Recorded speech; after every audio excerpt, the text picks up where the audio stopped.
In this video, we'll show you how to replace the cutting line on your GREENWORKS bump feed trimmer head.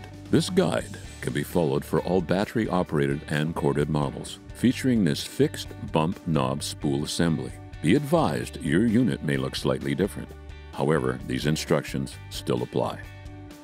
Warning: this video is not a substitute for reading the operator manual. For more detailed instructions and safety warnings, consult the operator manual provided.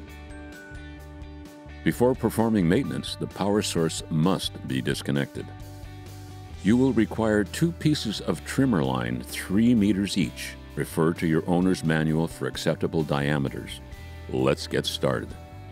Before rewinding the spool, you must remove the old trimmer line. Rest the unit on a flat surface with the trimmer head facing up. Push the tabs on either side of the spool cover in and up to release it. Please note, this may require a significant amount of pressure. Take the spool assembly out. Remove the remaining trimmer line and ensure there is not any debris in the trimmer head assembly. Cut the white retainer from the spool exterior. Be advised, this strip cannot and does not need to be reinstalled.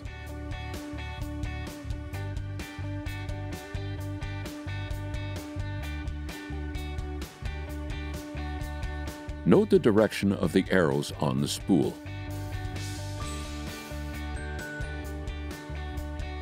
Insert the lines into the anchor holes on the spool.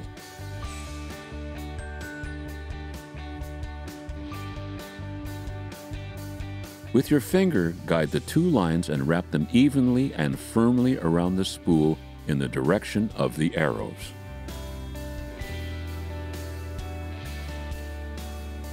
Secure the cutting lines in the guide slots as shown. Place the spool into the spool housing. Insert the ends of the line through the eyelets in the spool housing. Reinstall the spool and cover into the trimmer head base. Push it until the cover clicks into place. Firmly pull the cutting lines to release them from the guide slots. To learn more about your unit, including proper assembly, operation, and maintenance, visit the GREENWORKS Tools YouTube channel.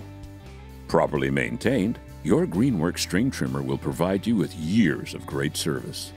If you have any difficulties or need replacement parts, contact us at greenworkstools.com.